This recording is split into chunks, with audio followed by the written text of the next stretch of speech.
চতুর্থ শ্রেণীর শিক্ষার্থী বন্ধুরা, 2 দিন ছুটির পর কেমন আছো? নিশ্চয় ভালো।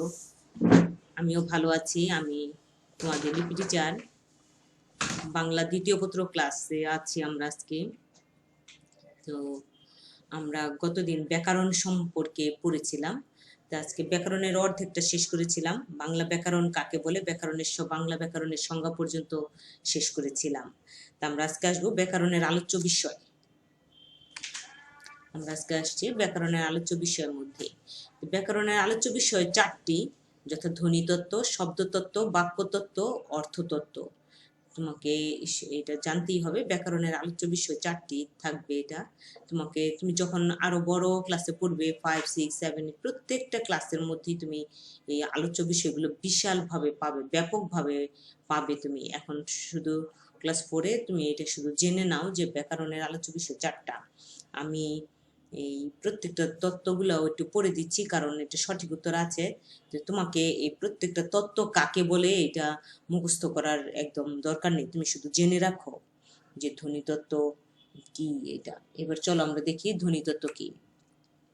ব্যাকরণের যে অংশে ধ্বনি সম্বন্ধনীয় বিষয়গুলি বিস্তারিত আলোচিত হয় সে অংশকে বলা হয় ধ্বনিতত্ত্ব। একদম সোজা।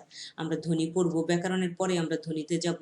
ব্যাকরণের যে অংশে ধ্বনি সম্বন্ধনীয় বিষয়াবলী বিস্তারিত আলোচিত হয় সে অংশকে বলা হয় ধ্বনিতত্ত্ব। বাংলা ব্যাকরণের ধ্বনিতত্ত্বের আলোচিত বিষয়গুলি হলো ধ্বনির উচ্চারণ, ধ্বনির পরিবর্তন, বর্ণ, সন্ধি, নত্যবিধান, সত্যবিধান প্রভৃতি। এই ছিল ধ্বনিতত্ত্বের মধ্যে এগুলো থাকবে। কি কি থাকবে? ধ্বনির উচ্চারণ থাকবে ধ্বনিতত্ত্বের মধ্যে, এগুলো আমরা আলোচনা করব। ধ্বনির উচ্চারণ, ধ্বনির পরিবর্তন, বর্ণ, সন্ধি, সত্যবিধান আর নত্যবিধান তোমাদের সিলেবাসে নেই, তবুও এটা যেহেতু পড়ার মধ্যে আছে এর জন্য এটা জেনে নাও যে নত্যবিধান এবং সত্যবিধান ধ্বনির মধ্যেই আছে, ধ্বনিতত্ত্বের মধ্যে আছে। এগুলা তো আমরা এই টার্মের জন্য এটা আলোচনা করব না। সত্যবিধান নত্যবিধান বাদ যাবে, শুধু আলোচনা করব ধ্বনির উচ্চারণ, ধ্বনির পরিবর্তন, বর্ণ, ধ্বনি। কিন্তু নত্যবিধান এবং সত্যবিধান কোন আলোচ্য বিষয়ের মধ্যে পড়ে? ধ্বনিতত্ত্ব আলোচ্য বিষয়ের মধ্যে পড়ে। এটা তোমাকে জানতে হবে, যে সঠিক উত্তরে যখন পাবে তখন তুমি যেন চট করে বলতে পারো।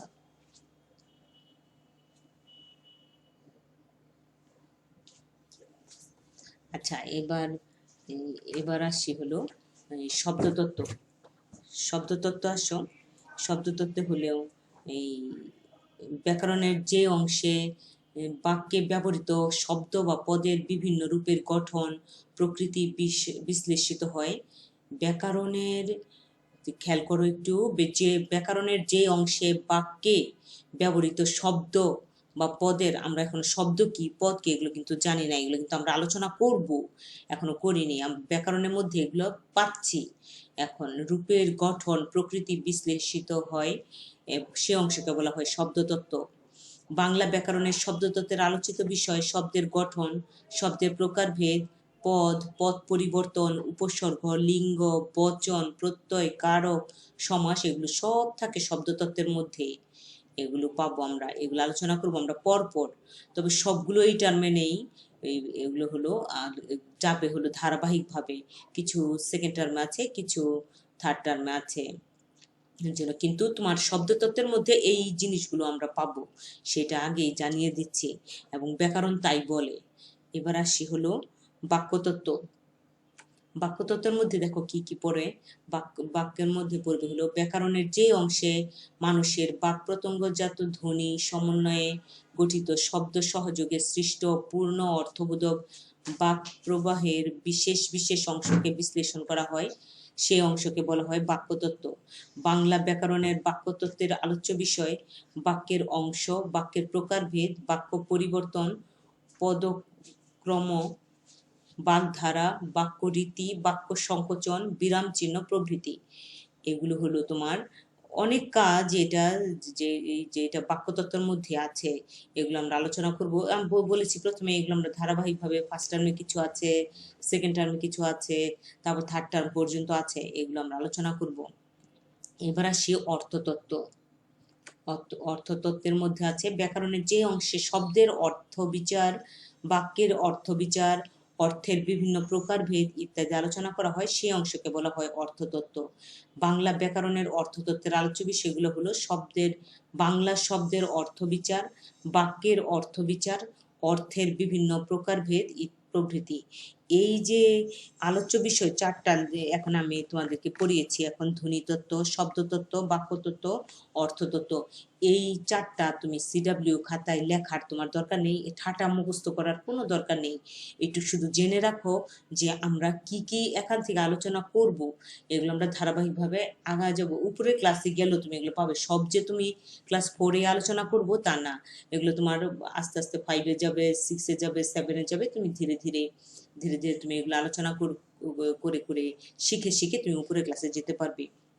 তাই এই ব্যাকরণের আলোচ্য বিষয়টুকুন যেটা আছে সেটুকু সিডাব্লিউ খাতায় লেখার তোমার দরকার নেই, তুমি খালি লিখবে ব্যাকরণের আলোচ্য বিষয় কাকে বলে, এগুলো লেখার দরকার নেই, তুমি শুধু সিডাব্লিউ খাতায় লিখবে তারিখ দিবে আজকের যে ব্যাকরণের আলোচ্য বিষয়।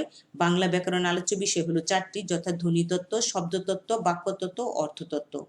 তা ধ্বনিতত্ত্বের মধ্যে ধ্বনিতত্ত্ব আলাদা করে লিখে কলম দিয়ে সিডাব্লিউ খাতায় লেখার দরকার নেই, শব্দতত্ত্ব আলাদা করে লিখে সিডাব্লিউ খাতায় লেখার দরকার নেই, তুমি শুধু 4টা তত্ত্ব যে আলোচনা করছি সেইটুকখানি লিখবে, এই বিবরণটুকুন তোমার লেখার দরকার হবে না, কারণ এগুলো থাক।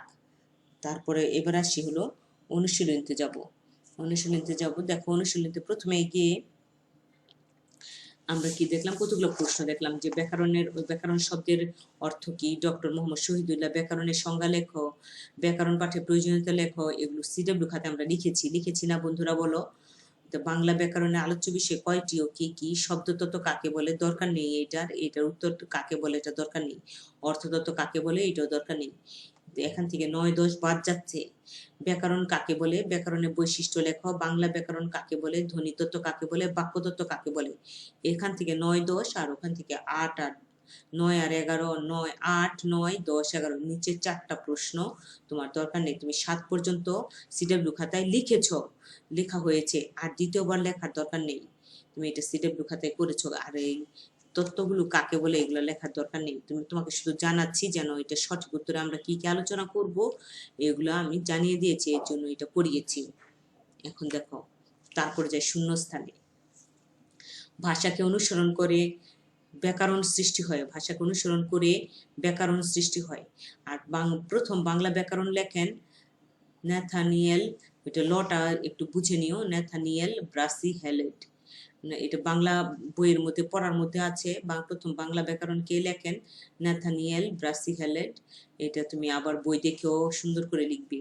প্রথম বাঙালি ব্যাকরণবিদ হলেন রাজা রামমোহন রায়, তার ব্যাকরণ শব্দের অর্থ বিশেষভাবে বিশ্লেষণ।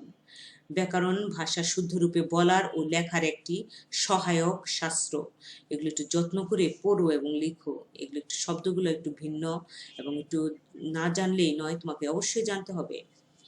মানুষের ভাষা ব্যাকরণের আগে সৃষ্টি হয়েছে, ব্যাকরণের আগে মানুষের ভাষা সৃষ্টি হয়েছে, কিন্তু আগে ব্যাকরণের আগে সৃষ্টি হয়েছে, আর ব্যাকরণ সৃষ্টি হয়েছে ভাষার পরে।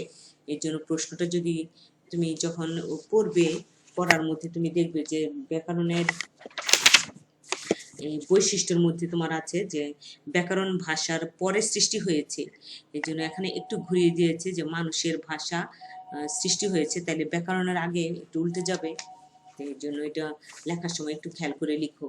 আমাদের ব্যাকরণের নাম বাংলা ব্যাকরণ, সোজাই ব্যাকরণের আলোচ্য বিষয় 4টি, বাস তুমি 4 শুধু লিখে দিয়ে দিবে। এইটা হলো তোমার এইচডব্লিউ খাতায় লিখতে হবে, অবশ্যই লিখতে হবে তোমার এইচডব্লিউ খাতায়। সিডব্লিউ খাতায় যেহেতু আমরা প্রশ্ন উত্তরগুলো এতক্ষণ সিডব্লিউ খাতায় আমি গতদিন যা পড়িয়েছিলাম এগুলো সিডব্লিউ খাতায় লিখেছো বন্ধুরা, আজকে আর এগুলো প্রশ্নগুলো যখন অনুশীলনী থেকে আমি পড়ে দিচ্ছি এগুলো আর সিডব্লিউ খাতায় লেখার দরকার নেই, তুমি তো একবার লিখেছো আর দ্বিতীয়বার আর লেখার দরকার নেই, তোমার শুধু এখন শিখে ফেলতে হবে। আর এইচডব্লিউ খাতায় লিখবে হলো এই খ নাম্বার শূন্যস্থান পূরণ, খ নাম্বারের 8টা শূন্যস্থান পূরণ আছে, অবশ্যই তারিখ দিবে আজকের, এবং ব্যাকরণ থেকে এইচডব্লিউ লিখবে এখানে শূন্যস্থান পূরণগুলো। আমি এইচডব্লিউ বেশি কাজ দেইনি, যেগুলো একবার সিডব্লিউ খাতায় লেখা হয়েছে দ্বিতীয়বার অনুশীলনী থেকে আর লিখতে দেইনি। আর এইচডব্লিউতে আমি শুধু শূন্যস্থান পূরণ আর সঠিক উত্তরগুলোই দিচ্ছি প্রত্যেকটা অধ্যায়ের, তুমি তাই করবে। এইচডব্লিউ খাতায় কিন্তু খ নাম্বার শূন্যস্থান দিয়ে আজকে তারিখ দিয়ে লেখা শুরু করবে। এবার চলো যাই সঠিক উত্তরে। সঠিক উত্তর আছে হলো উত্তর যদি টিক চিহ্ন দাও, তোমার টিক চিহ্ন দেওয়ার দরকার নেই, তুমি লেখেন দেখে হাইফেন দিয়ে প্রতিবারের মতোই লেখেন লিখে হাইফেন দিয়ে তুমি 1833 সালে লিখে রাখবে। এটা এরকম। প্রথমটা চলো পড়ে নেই। রাজা রামমোহন রায় বাংলা ব্যাকরণ লেখেন ড্যাশ সালে। রাজা রামমোহন রায় বাংলা ব্যাকরণ লেখেন 1833 সালে। ব্যাকরণ শব্দের অর্থ কি?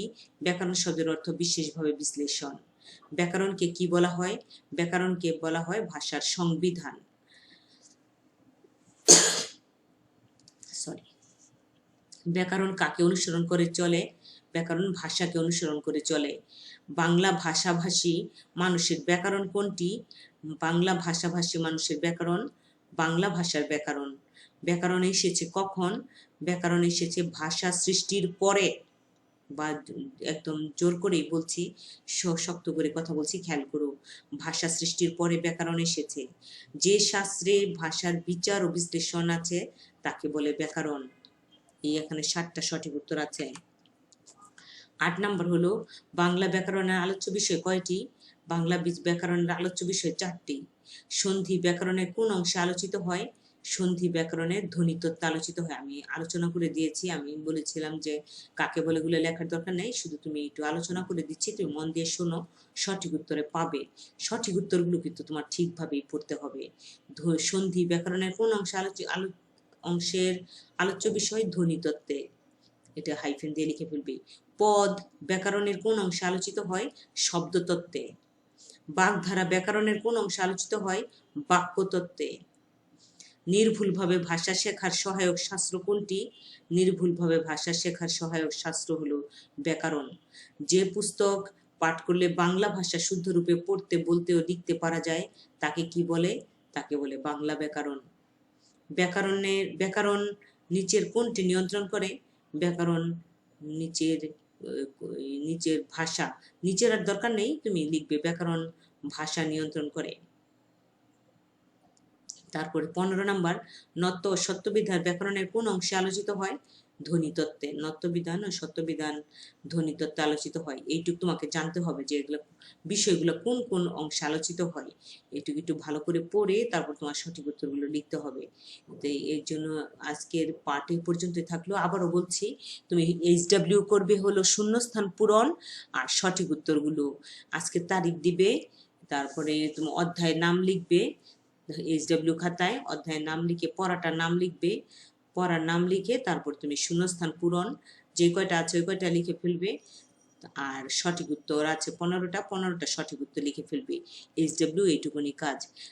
তুমি যেহেতু তোমার আজকে রবিবার, আজকের মধ্যে তোমাকে শেষ করতে হবে, কালকে তোমার খাতা জমা দিতে হবে। কালকের খাতার মধ্যে কিন্তু তোমার ব্যাকরণের এই অধ্যায় পর্যন্ত কাজগুলো অবশ্যই থাকতে হবে। ঠিক আছে বন্ধুরা, মনে থাকবে তো? করো কিন্তু, নয়তো আবার লাল কালি দিয়ে হোয়াট পড়ে যাবে, তখন তোমার মার্কস কমে যাবে। যেহেতু এটা মূল্যায়নের মধ্যে অবশ্যই ধরবো CW এবং HW, এর জন্য তুমি কিন্তু একটু যত্ন করে, ভালো না লাগলেও করতে হবে বন্ধুরা। কি করবে বলো? একটাই স্কুলে যেতে পারছো না, ভালো লাগে না, একই পড়া, অনেক পড়া, শুধু আমার তো বাংলা দ্বিতীয় পত্র পড়া না, আরো অনেক পড়া আছে, তবুও ধৈর্য ধরে একটু করো বন্ধুরা, যেন তোমারই লাভ হবে। দেখবে এটা যে টার্মিনাল পরীক্ষাতে যখন হবে তখন তোমার এত আর কষ্ট হবে না। ঠিক আছে বন্ধুরা, ভালো থেকো, সুস্থ থেকো, নিরাপদে থেকো। ওকে।